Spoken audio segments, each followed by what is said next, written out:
Gurupyo Namaha. Welcome to your Divine Prayers channel.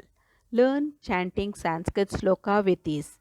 The link for the previous parts is given in the description box. Today we will be chanting Srimad Bhagavad Gita. The Bhagavad Gita encourages us to live life with purity, strength, discipline, honesty, kindness, and integrity in order to find our purpose and to live it fully. 10th chapter Vibhuti Yoga, that is, Yoga of the Divine Manifestation. One who reads, his strength and intellect will increase. Rudranam Shankaras Chasmi Vittesho Yaksha Rakshasam Vasunam Pavakas Chasmi Meruhu Shikarina Maham. रुद्राणां शङ्करश्चास्मि वित्तेषो यक्ष रक्षसां वसूनां पावकश्चास्मि मेरुः शिखरीनामहम् रुद्राणां शङ्करश्चास्मि वित्तेषो यक्षरक्षसां वसूनां पावकश्चास्मि मेरुशिखरिणामहम् पुरोदसां च मुख्यं मां विद्धि पार्थ बृहस्पतिं सेनानी नामहं स्कन्दः सरसामस्मि सागरः पुरोदसां च मुख्यं मां विद्धि पार्थ बृहस्पतिं सेनानी नामहं स्कन्दः सरसामस्मि सागरः पुरोदसां च मुख्यं मां विद्धि पार्थ बृहस्पतिं सेनानीनामहं स्कन्दः सरसामस्मि सागरः महर्षीणां भृगुरहं गिरामस्मेकमक्षरं यज्ञानां जपयज्ञोऽस्मि स्थावराणां हिमालयः महर्षीणां भृगुरहं गिरामस्मेकमक्षरं यज्ञानां जपयज्ञोऽस्मि स्थावराणां हिमालयः महर्षीणां भृगुरहं गिरामस्मेकमक्षरं यज्ञानां जपयज्ञोऽस्मि स्थावराणां हिमालयः अश्वत्थ सर्ववृक्षाणां देवर्षीणां च नारदः गन्धर्वाणां चित्ररथः सिद्धानां कपिलो मुनिः अश्वत्थ सर्ववृक्षाणां देवर्षीणां च नारदः गन्धर्वाणां चित्ररथः सिद्धानां कपिलो मुनिः अश्वत्थ सर्ववृक्षाणां देवर्षीणां च नारदः गन्धर्वाणां चित्ररथः सिद्धानां कपिलो मुनिः उच्चैः श्रवसमस्वानां विद्धि माममृतोद्भवम्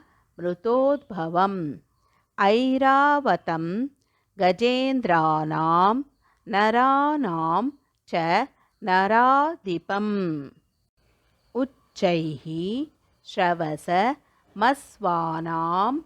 विद्धि माममृतोद्भवम् ऐरावतं गजेन्द्राणां नराणां च नराधिपम् उच्चैशवसमस्वानां विद्धि माममृतोद्भवम् ऐरावतं गजेन्द्राणां नराणां च नराधिपम् आयुधा नामहं वज्रं धेनूनामस्मि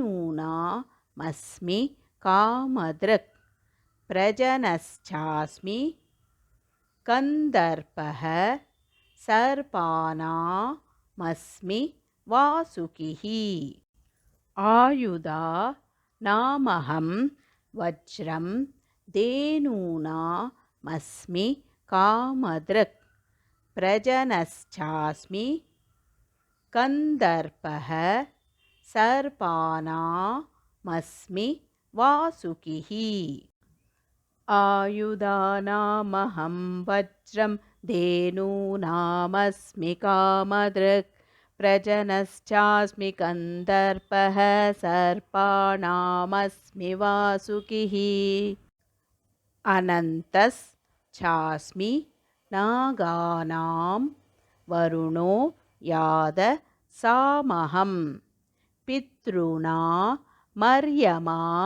चास्मि यमः संयमतामहम् अनन्तश्चास्मि नागानां वरुणो यादसामहं पितॄणामर्यमा चास्मि यमः संयमतामहम् अनन्तश्चास्मि नागानां वरुणो यादसामहं पितॄणामर्यमा चास्मि यमसंयमतामहम् प्रह्लादश्चास्मि दैत्यानां कालः कलयतामहं मृगाणां च मृगेन्द्रोऽहं वैनतेयश्च पक्षिणां प्रह्लादश्चास्मि दैत्यानां कालः कलयतामहं मृगाणां च मृगेन्द्रोऽहं वैनतेयश्च पक्षिणां प्रह्लादश्चास्मि दैत्यानां कालकलयतामहं मृगाणां च मृगेन्द्रोऽहं वैनतेयश्च पक्षिणां पवनः पवतामस्मि रामः शस्त्रभृतामहं जशानां मकरश्चास्मि श्रोतसामस्मि जाह्नवी पवनः पवतामस्मि रामः शस्त्रभृतामहं जशानां मकरश्चास्मि श्रोतसामस्मि जाह्नवी पवनपवतामस्मि रामशस्त्रभृतामहं जशानां मकरश्चास्मि श्रोतसामस्मि जाह्नवी सर्गानामादिरन्तश्च मध्यं चैवाहमर्जुन अध्यात्मविद्या विद्यानां वाद प्रवदतामहम् सर्गानामादिरन्तश्च मध्यं चैवाहमर्जुन अध्यात्मविद्या विद्यानां वाद प्रवदतामहम् सर्गानामादिरन्तश्च मध्यं चैवाहमर्जुन अध्यात्मविद्या विद्यानां वाद प्रवदतामहम् यदक्षरपदभ्रष्टं मात्राहीनं तु यत् भवेत् तत्सर्वं क्षम्यतां देव नारायण नमोऽस्तुते विसर्ग बिन्दु मात्राणि पद पादाक्षराणि च न्यूनानि चातिरिक्तानि क्षमस्व परमेश्वर अन्यथा शरणं नास्ति त्वमेव शरणं मम तस्मात् कारुण्य भावेन रक्ष रक्ष नारायण यदक्षरपदभ्रष्टं मात्राहीनं तु यद्भवेत् तत्सर्वं क्षम्यतां देव नारायण नमोऽस्तु ते विसर्गबिन्दुमात्राणि पदपादाक्षराणि च न्यूनानि चातिरिक्तानि क्षमस्व परमेश्वर अन्यथा शरणं नास्ति त्वमेव शरणं मम तस्मात् कारुण्यभावेन रक्ष रक्ष Narayana. Let's chant together Hare Krishna Mahamantra 3 times for the welfare of all living beings. Hare Krishna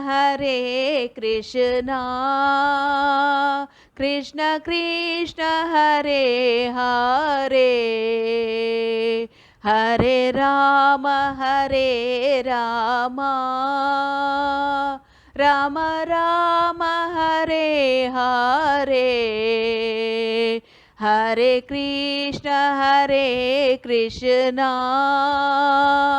Krishna Krishna Hare Hare Hare Rama